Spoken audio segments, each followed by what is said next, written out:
Hello everyone, welcome back to the channel. In this video I'm going to walk you through how to delete your Facebook account. So in this video I'm going to walk you through a full guide on how you can simply follow this simple step-by-step guide to delete your Facebook account. So watch the video to the very end so you won't make any mistakes.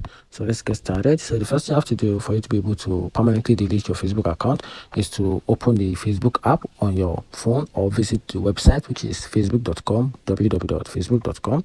Then after that, enter your email, phone number and password, then click login. Then after that, go to the settings, and click on your profile picture at the top right on the desktop or on the bottom right on mobile. Then select settings and privacy. Then after that, click on settings.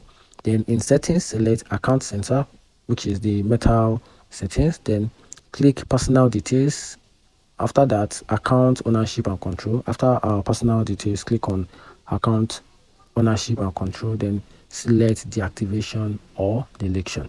Then after that, if you manage multiple accounts, choose the one you want to delete out of the list, or if you already have one, just proceed and click on that account, then select deletion account and click continue.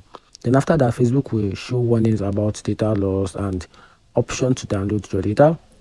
If needed, click download info to save your posts, photos and messages.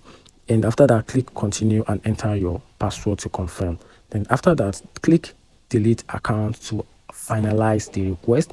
Your account will be deactivated for 30 days before permanently deletion.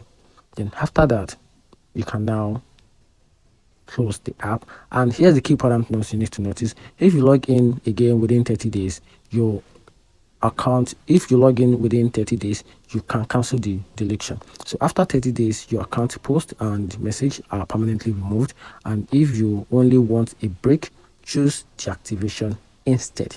If you only want a break, choose deactivation. So your account will just be deactivated for a certain time. Then once you log in back, your account will be deactivated, and that's it. Find this video helpful, turn on the notification button and follow for more content like this.